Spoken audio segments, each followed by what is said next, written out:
교회적으로 종려주일입니다. 종려주일은 예수님께서 십자가 고난을 받으시기 위해서 예루살렘 성에 입성하실 때 많은 사람들이 종려나무 가지를 흔들면서 환영한 것을 기념하는 바로 이제 그런 절기죠. 자, 예수님이 예루살렘에 입성은 무엇을 뜻하는 것일까요? 바로 인류의 구원을 위해서 메시아로 오셨음을 이제 공개적으로 선포하는 것이고요.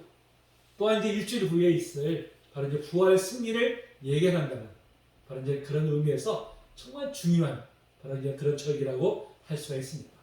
많은 백성들이 이날 이제 예수님의 예루살렘 입성을 축하하기 위해서 종려나무 가지를 흔들었죠. 이 종려나무는 바로 승리의 상징입니다. 바로 예수님을 메시아 즉 승리의 왕으로 이제 인정했기 때문에 바로 이 종려나무 가지를 흔든 것입니다. 자, 그렇다면 예루살렘 성에 입성한 예수님, 그러면 어떤 왕으로 오신 것일까요? 어떤 왕으로? 자, 오래전에 제가 어릴 때예요. 이 대통령이 이제 외국 순방길을 갔다가 돌아온다든지, 아니면 이제 외국 대통령이 이제 우리나라를 순방할 때 학생들이 동원돼가지고 연도에서 태극기를 흔들었던 그런 이제 기억이 있습니다. 그때 선생님들이 차가 지나갈 때는 막 연호하라고 이제 그렇게 지침까지 주곤 했었어요. 이전에는 뭐 그런 일이 다 없어졌습니다. 근데 이제 썩 제 기억으로도 유쾌했던 기억은 아닌 것 같아요. 공부를 해야 될 학생들을 그런 일로 보내는 것 자체가 좀 권위주의적인 그런 정권의 모습을 적나라하게 보여준 것이 아닌가 이런 생각을 이제 가지고 있습니다.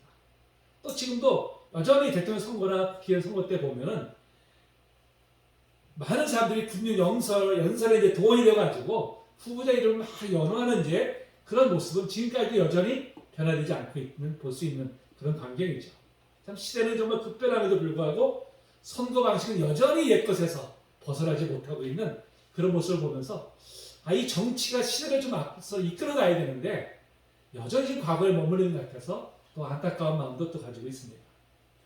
그런데 오늘 본문을 보니까 또 하나의 비슷한 광경이 나오고 있어요. 많은 사람들이 길에서 연호를 하는 모습이 나옵니다. 다만 우리나라의 모습과 다른 것이 무엇일까요? 태극기 대신에 종려나무 가지를 흔들었고요. 무엇보다도 자발적인 영접이라는 것이죠.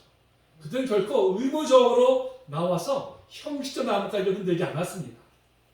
어떤 단체에서 특별한 목적을 가지고 돈을 주고 사람들을 동원하지도 않았어요. 그들의 말은 전적으로 자발적으로 우러나온 것이죠.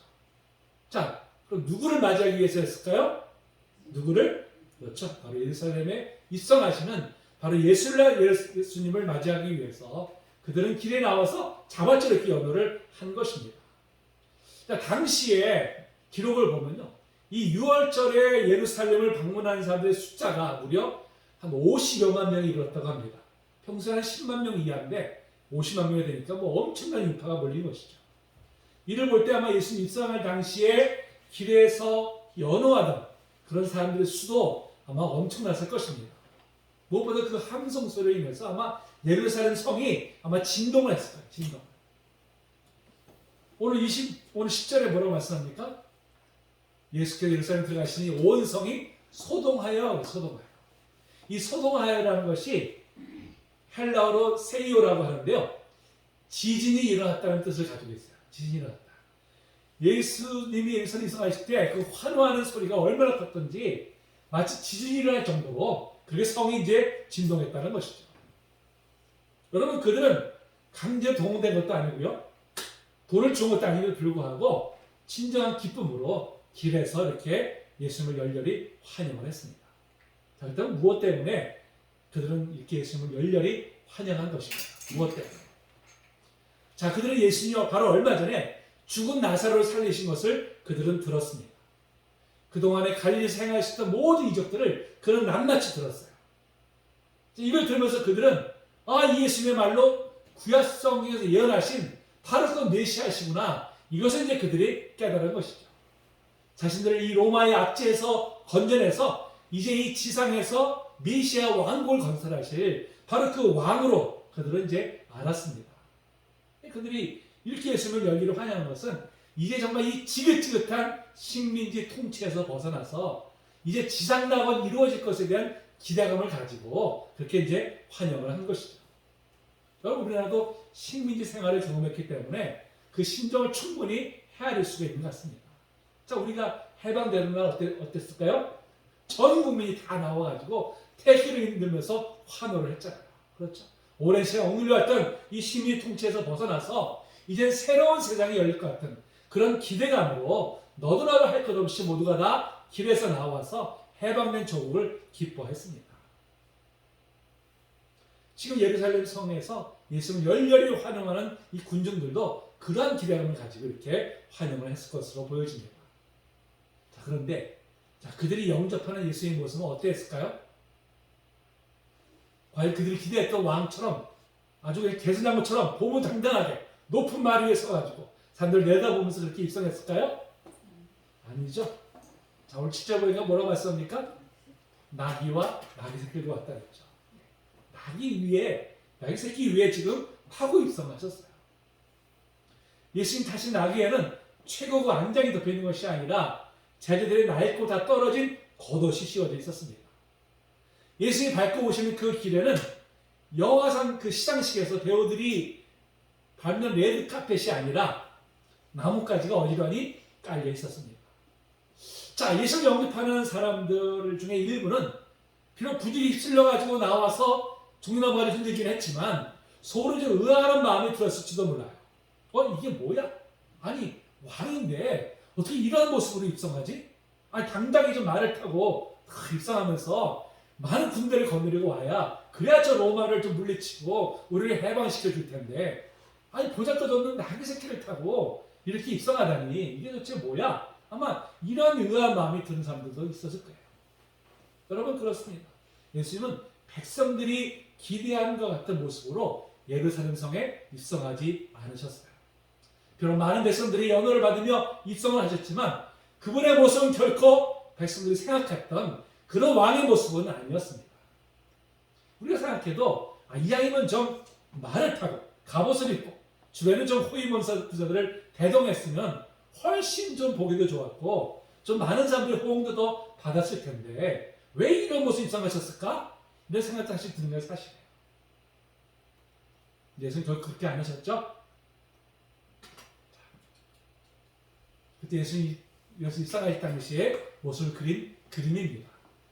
그렇죠? 나귀 새끼를 타고 사람들이 주위에 환호하지만 참 우리가 볼 때도 별로 기대감이 없는, 보잘것없는 이제 그런 모습이 아닐 수가 없습니다. 자, 그런데요, 놀랍게도 스가랴 선지자는 바로 이것을 이미 예언한 바가 있죠. 자, 뭐라고 예언했습니까? 자, 읽어볼까요? 시작. 나라 크게 기뻐할지어다. 예루살렘에 따라 즐거이 부를지어다. 보라, 네 왕이 내게 임하시나니 그는 공의로우시며 구원을 베푸시며 겸손해서 나귀를 타시나니 나귀의 작은 것 곧 나귀 새끼니라. 왕이 입성하는데 보무당당하게 높은 말에 타고 입성하는 것이 아니라 그것도 나귀 새끼, 작은 새끼를 타고 입성하신다고 그렇게 이미 몇 년 전에 예언한 바가 있습니다. 바로 예수님은 나귀 새끼를 타고 예루살렘성에 입성하심을 통해서 이 예언이 바로 이제 성취가 된 것이에요. 자, 그렇다면 도대체 예수님 왜 굳이 나귀 새끼를 타고 입성하신 것일까요? 왜 좀 화려한 모습으로, 왜 좀 위험 있는 모습으로 입성하지 못하고 이렇게 보잘것없는 모습으로 입성하신 것일까요? 여러분, 세상 사람들은 이 겉으로 보여지는 것에 무게를 둡니다. 겉으로 보여지는 것이 위험이 있고 화려하면 그에 상응하는 권위가 있다고 여기고요, 그에 순응을 하죠. 반면에 겉으로 보여지는 것이 좀 유약해 보이고 보잘것없이 보이는 것에는 순응하기는커녕 도리어 무시하고 얕아 보이는 뿐만 아니라 심지어 짓밟으려고까지 하죠. 그래서 세상 사람들은 건물을 짓더라도 더 높이, 더 크게, 더 화려하게 지으려고 합니다. 내면의 아름다움을 가꾸기보다는 겉으로 보기 화려한 장식으로 치장하는데 더 치중을 합니다. 승용차도 이왕이면 큰 차를 선호해요. 비단 안전 문제만이 아니라 큰 차를 타야 사람들이 나를 인정해준다, 나를 높여준다고 생각하기 때문에 큰 차를 선호하는 그런 경향들이 있어요. 더 크고 더 높고 더 화려한 것이 자신의 권위를 높여준다고 그렇게 여깁니다. 그게 바로 이제 세상의 모습이죠. 그런 면에서 볼 때 예수님께서 예루살렘에 입성하시는 모습은 무척이나 의외의 모습이 아닐 수가 없습니다. 자, 그렇다면 그 이유가 과연 무엇인가? 자, 그 이유를 우리가 살펴보면서 우리에게 주신 교훈을 배우고자 합니다. 자, 우리가 이 살아가는 시대를 가리켜서 뭐라고 말씀드렸죠? 무슨 시대라고 했죠? 바로 포스트 모더니즘의 시대라고 했습니다. 포스트 모더니즘의 시대가 어떤 시대입니까? 절대 가치를 인정하지 않는 시대죠. 절대 가치가 무너져버린 시대입니다. 그저 너도 옳고 나도 옳고 누구나 다 옳다는 이런 생각이 지배적인, 그것이 바로 이 포스트 모더니즘의 시대적인 특성이에요. 자, 문제는 뭘까요? 문제는 절대 가치가 무너지다 보니까 반드시 있어야 될 권위까지 지금 무너져 간다는 것입니다. 여러분, 이 우주의 절대 가치는 무엇입니까? 하나님의 말씀이잖아요. 그렇죠? 하나님의 말씀인데 이 절대 가치 하나님의 말씀을 인정하지 않고 너도 나도 각자 생각하고 추구하는 것이 옳다고 여김으로 인해서 사회는 지금 어떻게 변질되어 가고 있습니까? 더욱더 혼란스러워져 가고 있어요. 그렇죠? 여러분, 이 사회는 반드시 있어야 될 권위, 반드시 있어야 될 권위가 있어요. 가정에서는 부모의 권위가 있어야 되고요. 학교에서 선생의 권위가 있어야 되고, 직장에서 상사의 권위가 있어야 되고, 국가에서는 지도자의 권위가 있어야 됩니다. 이런 권위가 세워질 때 비로소 바른 사회 질서가 유지될 수 있고 바람직한 방향으로 발전되게 됩니다. 근데 지금은 어때요? 이런 사회를 지탱해주는 권위가 지금 무너져 가고 있어요. 권위가. 각계각층에서 리더의 권위가 무너진 것을 우리가 보게 됩니다. 그 이유가 무엇인가? 물론 포스트 모더니즘의 사주의 영향도 크다고 생각합니다. 하지만 무엇보다도 저는 이 권위를 세우는 참된 리더가 없기 때문에 그런 것이다. 이렇게 이제 생각을 해요. 여러분, 이 시대는 정말 진정으로 본받고 싶어하는 그런 리더의 모습이 사라지고 있습니다. 가정에서, 학교에서, 사회에서 정말 진정으로 이 가족을 위해서, 학생들을 위해서, 또 국민들을 위해서 자신을 희생하는 그런 바른 리더의 모습을 찾기가 정말 쉽지 않은 시대에 우리가 지금 살아가고 있습니다. 다 자기 이익을 추구하기에 급급할 뿐이지 남을 위해서 자신을 내어주는 그런 참된 리더의 모습을 찾아볼 수가 없어요. 각 분야에서 이 사표가 되는 그런 인물들이 좀 나와야 되는데 그렇지 못한 현실이 참 안타깝습니다. 여러분, 권위라는 것은 결코 권력이나 돈이나 명예에서 나오지 않아요. 참된 권위는 그 자신이 가지고 있는 가치에서 나오는 것입니다. 이 시대가 사람들이 우러나오는 마음으로 따를 수 있는 그런 가치가 무너져 버렸어요. 그래서 돈만이 최고의 가치라고 여기는 그런 시대가 되어버렸습니다. 그러다 보니까 어때요? 돈을 쥐기 위해서는 수단과 방법을 가리지 않아요. 도덕이 양심이고 다 버립니다. 권력을 쥔 사람이면 정말 청렴하게 그 권력을 정말 대선을 위해서 사용해야 되는데 거기다가 돈까지 주려고 하잖아요. 그러니까 정말 존경받지 못하는 그런 모습들이 있습니다. 이렇게 정말 진정으로 존경을 따를 만한 인물이 점점 고갈되다 보니까 사회 곳곳에서 참된 권위가 지금 무너져버리고 있는 것입니다. 문제는 뭘까요? 문제는 참된 권위가 실종된 시대에는요, 반드시 권위주의가 그 자리를 대신해 왔습니다. 참된 권위는 리더가 자기 희생의 모습을 보여야 되는데 그렇게 하기를 원하지 아니하는 독선적인 리더들은 어떤 모습일까요? 권위주의를 가지고 사람들을 어떻게 통제하고 지배하려고 합니다. 우리나라도 사실 왕명 시대 때부터 최근에 이르기까지 오랜 세월 그런 권위주의적인 그런 분위기가 지배적이었어요. 이런 권위적인 분위기가 가정이나 직장이나 사회에서 아랫사람을 억압하고 윗사람에 대한 절대적인 복종의 문화를 이제 만들어내었습니다. 근데 예수님 당시에도 권위주의가 지배하던 시절이었어요. 이 율법과 전승이라고 하는 권위가 굴레가 되어서 백성들을 올가매고 있던 그런 시절이었습니다. 백성들은 제사장이나 서기관이나 이 로마의 관리 앞에서 정말 숨도 제대로 못 쉬고 있었어요. 또 지키지도 못할 온갖 율법에 얽매여가지고 무거운 짐을 지고 허덕일 수밖에 없었습니다. 그래서 예수님은 그런 그릇된 권위주의를 향해서 아주 매섭게 질타하셨죠. 매섭게. 어떻게 질타하셨을까요?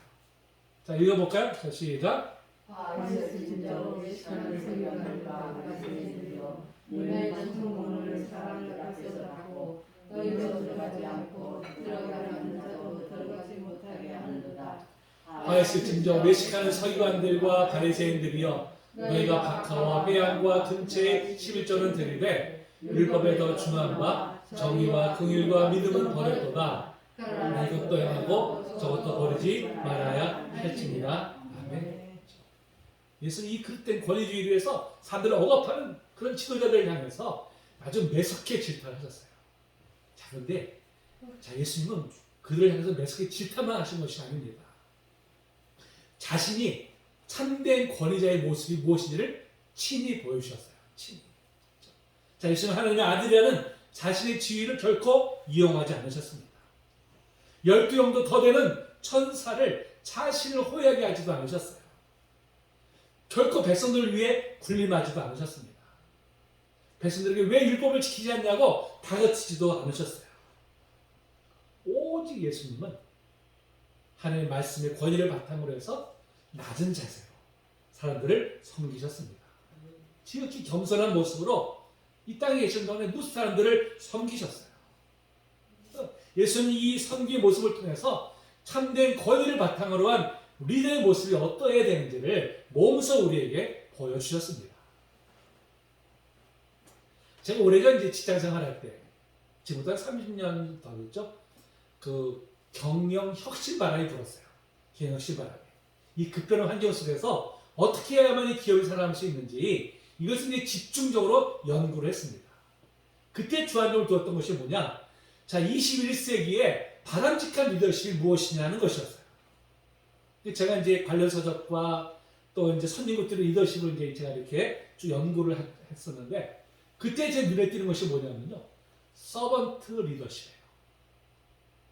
21세기 이끌어갈 참된 리더십, 바로 서번트 리더십이어야 한다는 것입니다. 여러분, 서번트 리더십이 뭘까요?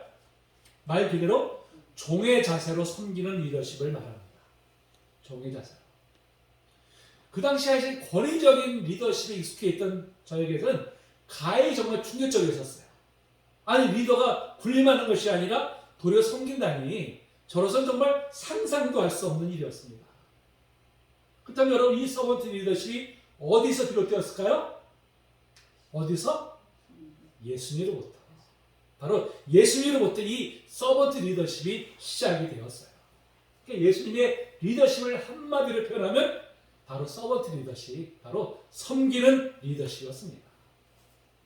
자, 예수님이 이 서번트 리더십을 단적으로 보여주는 말씀이 있죠. 자, 읽어볼까요? 자, 시작.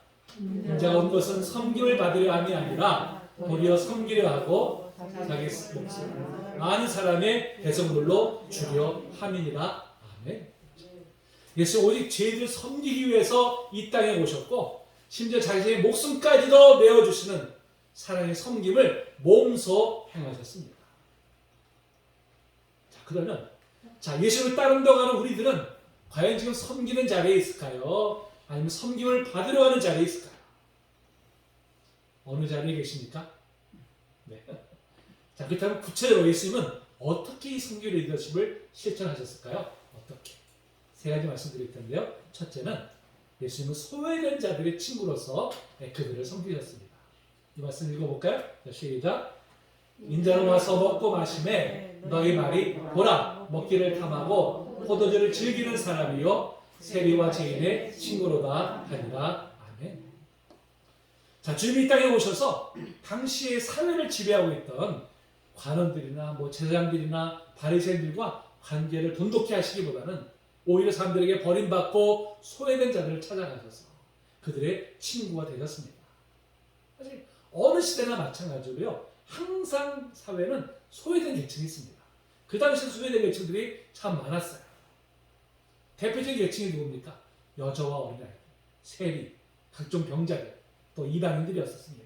그들은 다 사회의 아웃사이더로서 가진 차별 속에서 힘들게 살아가던 그런 사람들이었습니다. 세리는 어떤 사람들이에요? 세무 공무원이잖아요. 물질적으로 부유한 사람들입니다만은 당시 시각에서는 로마의 앞잡이에요. 사람들부터 손가락질을 받고 공동체를 편되지 못했던 그런 사람들이었습니다. 이 병자들은 그 병이 자신의 죄나 그 부모로 인해서 이 병이 든 것이라는 그런 인식이 있었어요. 인식. 이 말씀 읽어볼까요? 자, 시작.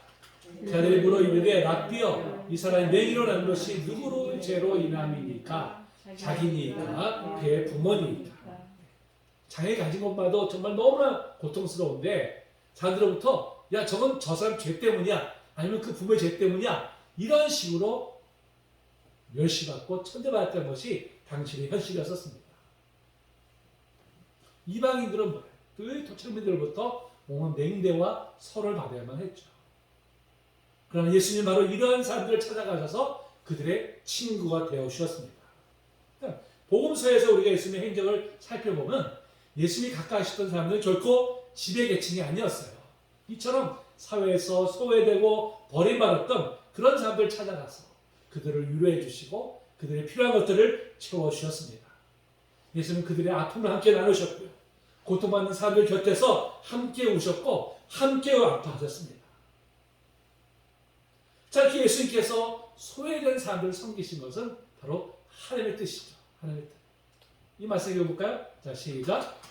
너는 이방 나그네를 압제하지 말라. 그들을 학대하지 말라. 너희도 애굽 땅에서 나그네에 있었음이니라. 너는 과부나 고아를 해롭게 하지 말라. 내가 만약 그들을 해롭게 함으로 그들이 내게 부르짖으면 내가 반드시 그 부르짖음을 들으리라. 아멘. 하나님께서 시내산에서 이 이스라엘 백성들에게 율법을 주실 때 뭐라고 말씀하셨습니까? 너희 안에 있는 이 소외된 계층들, 그 공동체에서 그들을 돌봐라. 사랑으로 그들을 감싸주라고 그렇게 당부를 하셨습니다. 자, 이렇게 하나님의 율법을 받은 그들이 과연 그때 순종했을까요? 아닙니다. 오히려 소외자를 동정하고 돌보기는커녕 오히려 그들을 박대했던 것을 우리가 보게 됩니다.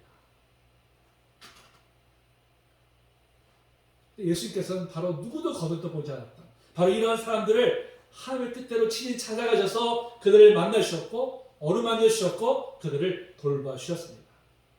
예수님의 이 리더십, 성경 리더십은 무엇보다도 바로 소외된 자들을 찾아가서 그들을 함께 아픔을 나누시고 또 그들의 필요를 채워주시는 바로 그런 섬김의 리더십입니다.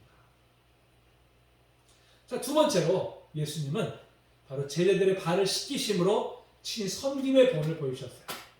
자, 이 말씀 읽어볼까요? 자, 시작. 내가 주와 또는 선생이 되어 너희 발을 씻겼으니 너희도 서로 발을 씻기는 것이 옳으니라. 내가 너에게 행한 것 같이 너희도 행하게 하려 하여 본을 보였노라. 아멘. 여러분, 당시에는 이 길을 다닐 때 다 샌들을 신고 다녔어요. 그 지역이 먼지가 많이 나는 지역이잖아요. 하루 종일 다니다 보면 발에 온 먼지가 시커멓죠. 그러니까 집에 들어오기 전에 어떻게 해요? 반드시 발을 씻고서 이제 집에 들어가야 돼요. 그때 이 주인의 발을 씻겨주는 사람이 종이 하는 일입니다. 근데 종 중에서도 가장 미천한 종이 감당하는 일이었어요. 이 일을 지금 누가 했습니까? 예수님께서 하셨어요. 예수님은 바로 이렇게 말로만 말씀하신 것이 아니라 친히 몸소 바로 이제 섬김의 본을 보여주신 것입니다.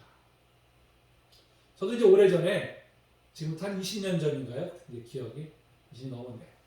제가 한 영성훈련에 참가를 했어요. 근데 영성훈련의 그 순서 중에 세족식이 있습니다. 세족식. 그러니까 이제 누군가가 이제 섬김이가 제 발을 이렇게 씻어주는 거예요. 저도 처음 이제 그런 경험을 했습니다. 근데 그때 이게 얼마나 제가 감격스럽던지요. 그래서 제가 다른 건 몰라도 이 세족식으로 섬기는 이 봉사는 좀 내가 계속 해야 되겠다 이런 마음이 들더라고요. 그래서 이제 그 다음 기수에 제가 자원해서 이제 이 참여를 했어요. 세족식에. 자, 이제 이 세족식을 하기 전에 미리 이제 인도하는 사람이 이제 절차에 대해서 설명을 해줍니다. 그러면서 뭐라고 얘기하냐면 성령이 인도하시면 그 발에다가 입을 맞추는 것도 참 좋습니다. 이렇게 이야기를 하는 거예요. 근데 그 말을 듣는 제 속에 어떻게 아무리 내가 발을 씻어도 그렇지 나의 발을 어떻게 입을 맞춰. 이제 이런 마음이 들어서 그거는 내가 못하겠지 이렇게 생각했어요. 근데 제 옆에 있는 사람이 마치 제 생각 아는 것처럼 그것을 행하면 더욱 나아질 수 있습니다. 이런 말을 저한테 하는 거예요. 저는 그 말을 성령의 음성을 들었어요. 그래서 그래, 내가 하자. 이제 이런 마음을 가지고 이제 들어갔습니다. 가서 이제 그 발을 씻기고 다 씻긴 다음에 제가 이제 발에다가 입을 맞췄어요. 근데 입을 맞출 때요, 얼마나 정말 감격이 몰아닥치겠죠. 제 눈에서 정말 하염없이 눈물이 흐르는 거예요. 저뿐만 아니라 제가 발을 씻겨준 바로 그분도 같이 막 남자끼리 서로 부둥켜갖고 한참 울었는데 가지고 지금도 참 은혜로운 그런 기억이 납니다. 예수님은 친히 이런 낮은 자세에서 바로 이제 성경의 본을 보여주셨어요. 여러분, 지금 우리가 어떤 모습일까요? 자, 예수님처럼 정말 낮은 자세로 섬기는 삶을 살고 있을까요? 아니면 섬김을 받으려고만 할까요? 예수님 따른다고 하면서도 여전히 우리가 섬김을 받으려고만 하지는 않고 있냐는 것이죠. 여러분, 예수 믿는다는 것은 결코 관념적인 것이 아닙니다. 지적인 것이 아닙니다. 예수님이 몸소 보여주신 모습을 따라가는 거예요. 그게 예수를 믿는 것입니다. 그러면서 우리가 정말 예수님을 참되게 믿고 있는 것일까요? 교회 안에서 가끔 가다 보면 정말 자신을 섬기기만을 바라는 그런 분들을 보게 돼요. 자신을 섬기지 않는다고, 인정하지 않는다고 시험해 주기도 하고, 또 원망하고, 또 불평하는 그런 사람들도 봅니다. 저는 그런 모습을 볼 때마다 과연 저분이 예수님을 정말 참되게 믿고 있는 것일까? 그런 제 의문점을 제가 갖게 됩니다. 그래서 예수를 믿는다면요, 예수님 몸소 보여주신 모습을 우리가 따라가는 거예요. 예수님 보여주신 이 낮은 자세에서 섬김. 이것이 바로 우리가 본받아야 될 모습인 줄로 믿습니다. 자, 마지막으로 예수님은 자신을 십자가에 내어주기까지 우리를 섬기셨습니다. 자, 빌립보서 이 말씀 읽어볼까요? 시작. 너희가 이 마음을 품으라. 곧 그리스도 예수의 마음이니 하나님의 본체시나 하나님과 동등된 것으로 그를 자기를 비워 종의 형체를 가지사 사람에서 같이 계셨고 사람의 모양으로 나타나사 자기를 낮추시고 죽기까지 복종하셨으니 또 십자가에 죽으시니라. 아멘. 자, 예수님의 모습, 이 성경의 모습이 철저히 다른 것은 뭐예요? 바로 십자가 위에서죠. 주님은 하나님과 동등되심에도 불구하고 우리를 섬기기 위해서 우리가 똑같은 모습으로 성육신하셨어요. 또 친히 우리를 위해서 십자가를 지셨습니다. 주님 결코 저 높은 보좌 위에서 우리에게 야, 내가 거룩하니 너희는 어째 거룩하지 못하느냐 책망하지 않으셨습니다. 내가 온전한데 너희는 어째서 온전하지 못하느냐 이렇게 질책하지도 않으셨어요. 주님은 결코 우리의 힘으로는 거룩해질 수 없는 존재인 것을 잘 아셨습니다. 우리 힘은 결코 영생에 이룰 수 없는 너무나 나약한 존재인 것을 아셨어요. 그래서 주님께서 자신을 낮춰서 이 땅에 친히 오심으로 우리를 영생으로 인도하셨습니다. 우리가 이제 삶 속에서 자녀를 양육하거나 또 대인관계 속에서 또 이 자녀들이나 상대방을 우리가 자신의 기준을 맞지 못할 때 우리는 어떨까요? 못마땅해 하잖아요. 왜 이렇게 못하느냐? 왜 이렇게밖에 행동 못해? 왜 이렇게 다그치려고 하실 바쁘잖아요. 근데 우리가 참 경험하다시피 이런 방식으로는 절대 상대방을 변화시키지 못합니다. 내 잣대를 들이대야 되는 방식으로는 짐에서 우러나오는 순종을 기대할 수가 없어요. 그냥 형식의 순종만 있게 되는 것이죠. 그러나 우리가 상대방의 눈높이에 내 눈을 맞출 때 상대방을 진정으로 이해하게 됩니다. 상대방의 입장을 이해하고 우리가 공감할 때 그때 그 상대방은 진심으로 나를 따르게 되고요.